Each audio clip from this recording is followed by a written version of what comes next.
Hello, this is Taha. This is Anaina, This is Muhi Masala. and we're here to yap at you about films we've watched recently. And today we're doing Supergirl. directed by Craig Gillespie. Oh, I'm sorry. I don't I don't speak Kryptonian. I didn't never shoot. I wasn't raised there, so I wasn't raised there. Why am I talking louder? Let me help you. Scritto sfora, Nini. Sfora. It's a feisty little guy. So this is the second film in the new DCU universe with like James Gunn, Peter Safran. It's basically the next film after Superman, a film I really like. But weirdly enough, like I think when we were talking about like the films we were anticipating for last year, this was not in my like top 5. Even though like this is the first thing in this new universe to not be made by James Gunn. And it's like, will this work? And it follows like Milly Alcock's Supergirl, who was introduced in Superman at the end, who do the quickest recap. Yeah. Because I think there's a lot to really actually talk about aside from like within the plot, but also like, there's not just the plot. Yeah. Which is basically Supergirl finds this girl, Ruthie, and together they're tracking down Krem because he killed Ruthie's parents and shot Crypto the Superdog. And basically that's why they're tracking him down. Ruthie wants revenge.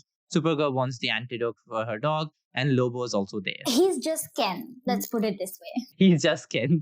Like, I think this is genuinely, we'll get to this later on, but this is genuinely a role I feel Jason Momoa is so suited for. Like, even when he was playing Aquaman in the DCEU, he was basically already like being prime Lobo, like kind of there. I think Jason Mamoa, like a lot of actors, have perfected a certain kind of character, and I would never complain about it. Yeah. Because every time they do that character, it's just so much fun. Yeah, like 100%. It feels like he's having fun with it. He's improving through it. I don't know if he is, but like it, yeah, exactly. Exactly. Like you said. I will say though, by the way, since we've gone over the plot, when they shot Crypto, I was going to be so mad had he died. Yeah, no. I like had to remember that this film is not made by James Gunn because I was like, James Gunn, stop using animals as your emotional hook in films.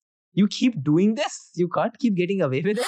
On the other hand, I immediately knew it was not James Gunn because the tone and the pace was completely different to Superman, and that's in part due to Supergirl's own character and kind of storyline and stuff, which is why I'm kind of glad that someone other than James Gunn did it.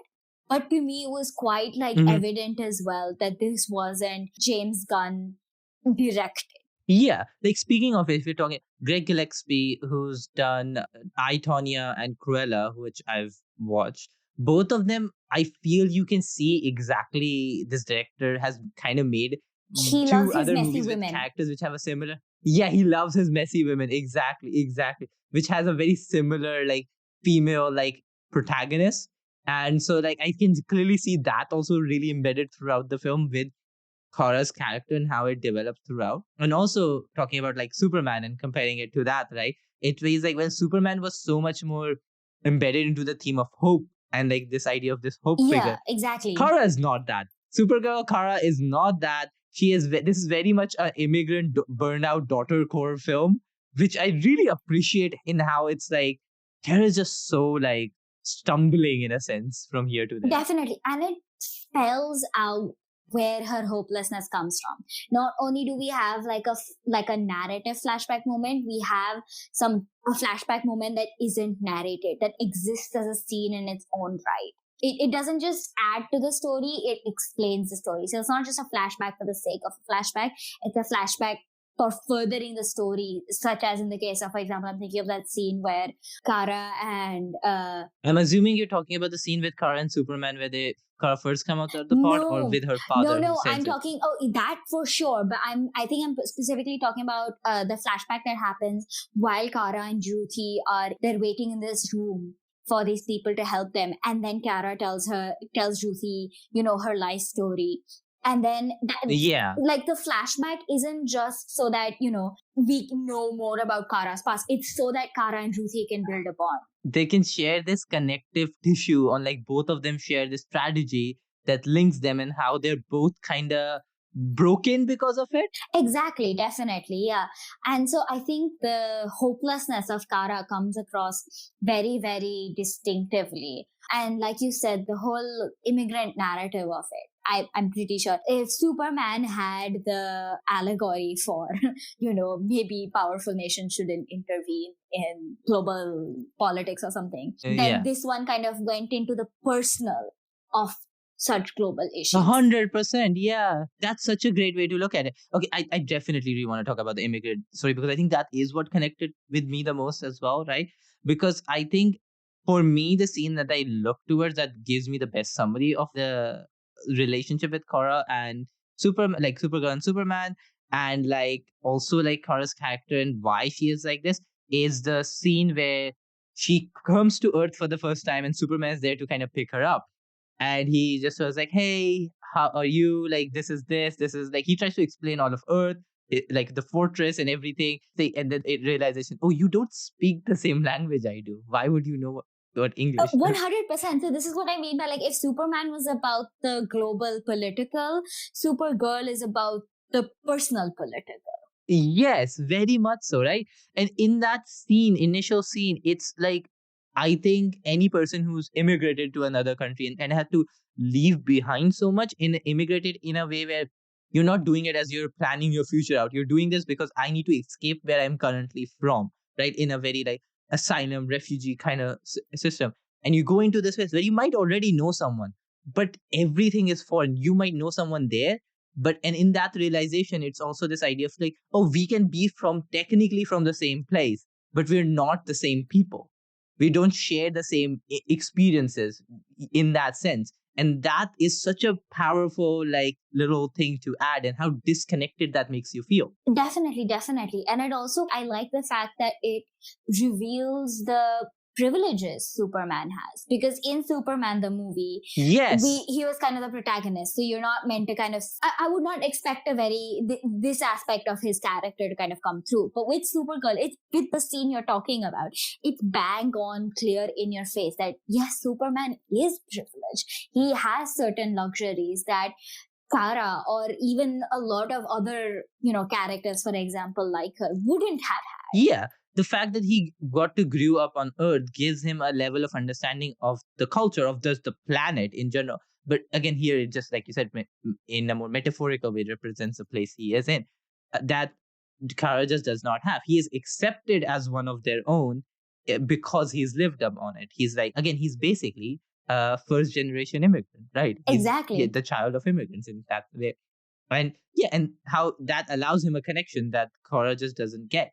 And also like how it makes their relationship harder in that way as well. Like they have something to connect upon, but because of this, it becomes hard for them to like do so. And it's re-emphasized based on like the multiple times Kara gets a call from Clark, and like he's trying to ask her to come back or try to find her people and things like that.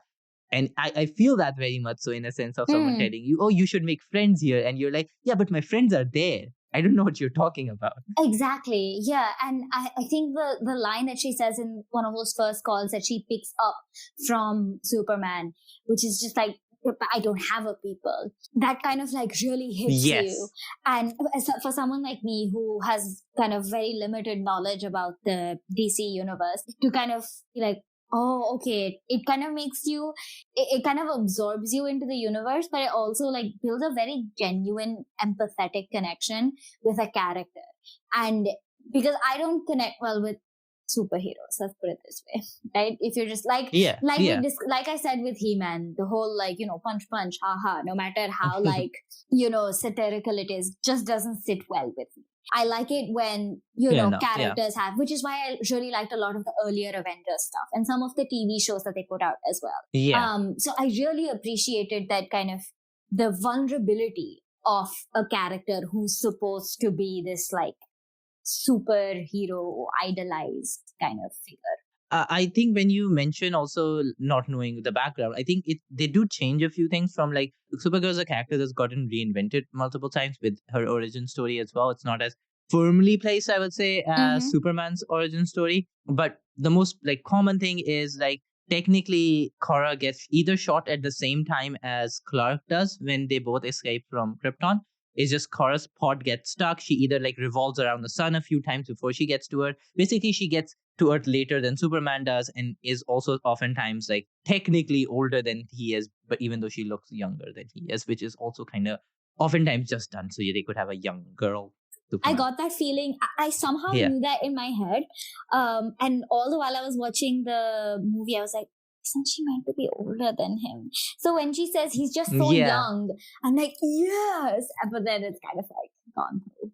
And I think honestly that's fine. I don't care that they did so. It honestly makes this work, and I don't think you need her to have that. I think it adds a complication, or it adds another thing which doesn't really further this plot and isn't necessary Yeah. to develop that character in that way. I think that's perfectly fine. Also, like James Gunn was like obviously one of the producers of this film, and I do know that he did like help with some of the soundtrack work, because obviously that's one of his signature things, like his soundtrack It's stuff. his specialty in whatever he does. Yeah.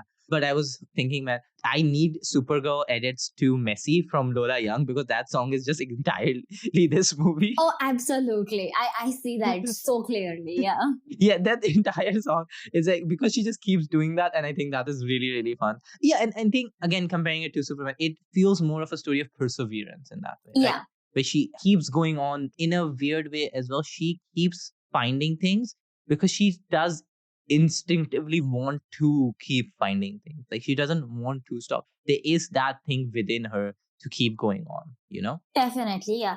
And I think Milly Alcock really kind of does a good job of Great job, I think. Yeah. embodying that messiness, but also something like that resistance inside to that messiness itself, the resistance to actually do something, right? But to kind of also embracing, she manages this wonderful balance that you see in the performance really, really well. 100%. And I think one thing that I think you were also mentioning before, which is when we are comparing again the story, which I, however, do think, like, I felt the characters in James Gunn's Superman movie were much more well defined, as in their characters and themes and everything felt much better constructed. And like I said, I know Supergirl again doesn't have that firmly structured like character type that Superman sometimes does, even though his is also very shifting and can be malleable. I do feel like sometimes the characterization of Supergirl is sometimes Right. not as So I agree with you. Like how I know that there is this kind of messiness but resistance to it, but embracing of it is purely because of Milly Alcock's performance. There is not much in the film itself, in the content of the film itself, that helps me see what is at the core of this character. Like, because this is a character that already exists in comics and it's kind of being interpreted by this actor, you can tell that there is something to this character that is at its core, or that is, you know, this main motivating factor, I guess. But it's, to me, it was significantly lacking in the film, just like visibly. Yeah.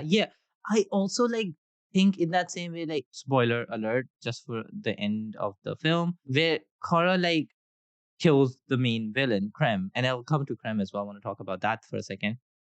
When she kills Krem, I'm not sure how that ties into her journey overall.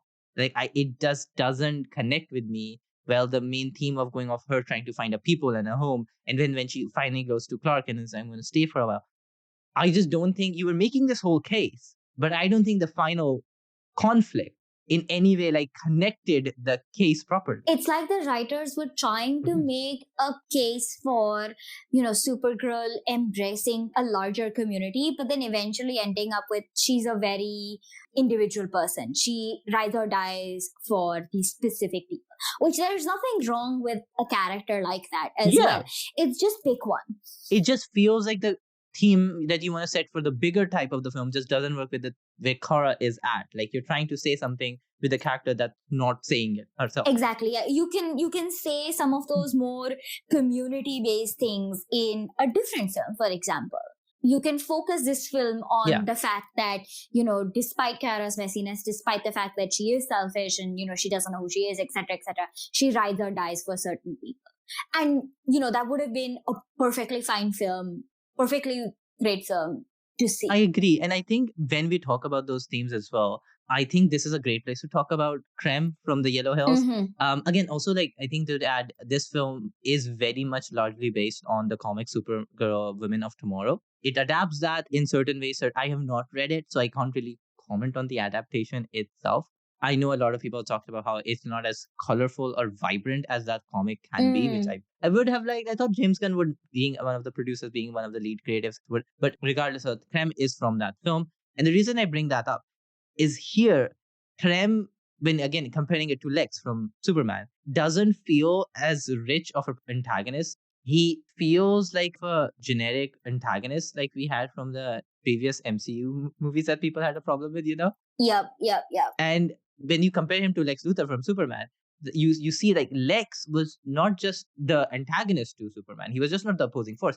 He felt more like a proper villain because he was opposing the themes that Superman was embodying. Like there was not just a clash of like he's the obstacle. It was also a clash of ideologies, a clash of the film was exploring those themes through their clash, right? But on the other hand, I don't think Krem gives you any of that. No. Krem And is just an antagonist serves to give you a hurdle.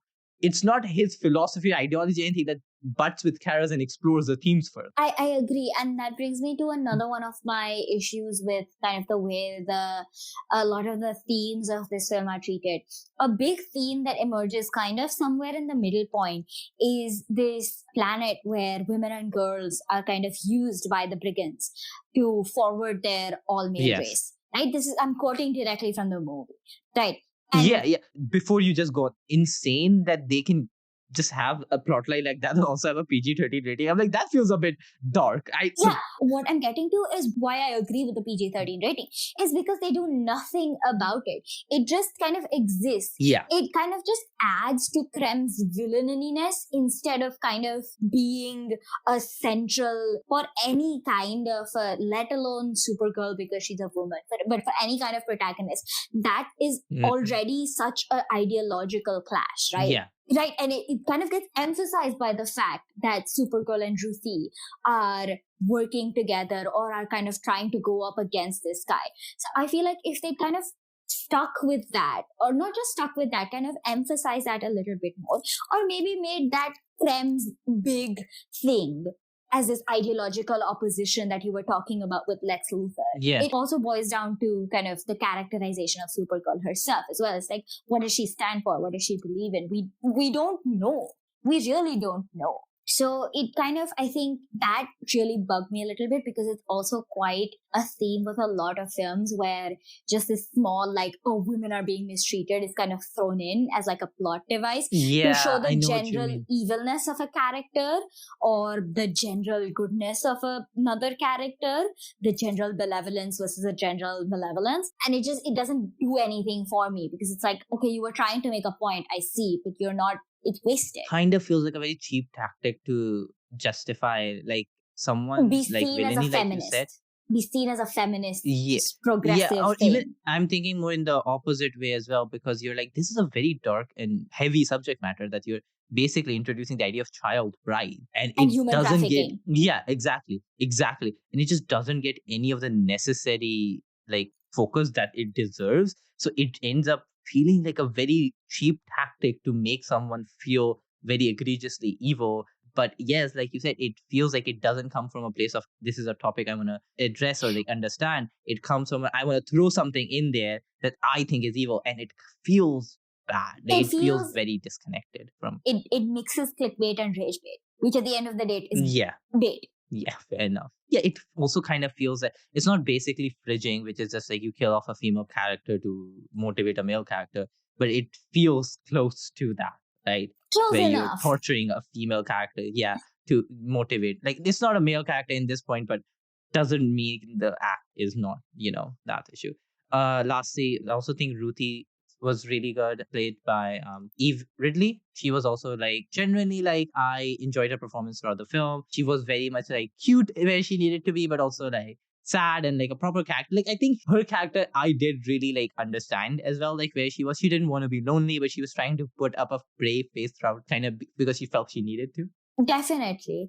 I also think she was very like a character with so much potential. Again, it's the fact that all the elements in this film felt good enough to me, but there was so much potential bringing in all of them, like including Lobo with Jason Mamoa, right? There's so much potential to do so much more with these characters, and I'm talking about like Ruthie right now as well, that I just wish they had done just a little bit more with them. Like, in that fight sequence, one of the last fight sequences where there's that little dust cloud that's being built, and Supergirl is just fighting like all of the brigands off. Yeah, all of them. And Ruthie's kind of standing there. I understand the kind of awe and shock of watching that. But for the longest time, I was like waiting for her to kick in as well, because that adds such a different element, right, to that character. And sets the character up to be used somewhere else as well, if you so wish, and doesn't just drop a character. Yeah. That's a very fair point, because you said that and I was like, oh yeah, I'm not going to see Ruthie again, am I really? She might make a cameo to make a minor role, but she's just a character that's going to just was here for the film. Yeah, fair enough. Oh, one last thing. I also felt like there were points where the lighting just felt so weird to me, I can't lie. Like, I remember specifically the scene where she's like in the hurt with Crypto, and there's such hot, like bright, like yellow lighting on her face, like the sun's directly coming onto her face, and you go out and immediately it's overcast. And I was like, some places here, this is the lighting and everything it's just lit in a way that sometimes doesn't feel as well. Sometimes that's it. It's not a big criticism necessarily, aside from that one scene take me out of the film. But I don't feel it was as like visually interesting sometimes, even though the characters were visually interesting. They had some funky alien designs, which I always appreciate. Definitely. So like, I think this film is good, but I would stop there. I think it has so much more work to do. And listen, we've criticized it for whatever we criticize it for, but one criticism do not stand for is all the misogynistic shit that is coming for Milly Alcock. Oh yeah, 100%. And the character as well, because that's just bullshit. Right. I just kind of wanted to throw that in to be like, I understand that we've criticized this film, but there also exists some other kind of criticism, which is just bullshit. Yeah. This is like, again, the issue with this film is not any of like feminist like talking points, a stupid issue. It is just there are parts of this film which doesn't feel as refreshing, don't feel new, feel like done before. And just because you put a woman in there doesn't mean it adds anything. It genuinely is much more of a do better, and like, kind of character. Exactly. And to kind of reverse it as well, it kind of feels like what is done, like I understand that Craig Gillespie has done a lot of stuff about his messy women. We made the joke earlier, but this one feels kind of a letdown after knowing he's done I, Tonya and Cruella, because this is also how a lot of women-centric films are treated, as kind of this hodgepodge kind of character lacking a core, where it's nice to see messy women, but it's also nice to see, you want those messy women to have substance to them, like visible substance, right? So it's also, I would go the other way and be like, yeah, but we need to be writing women characters so much better than this as well. Definitely. Also, like, I think the biggest surprise I had with this film was the fact that it ended and there was literally no end credit scene. Yes. I was waiting. I was like, superhero films can do that? I know superhero films are allowed to do that. Yeah. I thought we were gone with the age of a movie ends when the credit rolls. But yeah, so those are our thoughts. Thank you for tuning in. This podcast is produced solely by us with musical assets from Pixabay. If you enjoyed this, please do share it. See you again next time. Bye.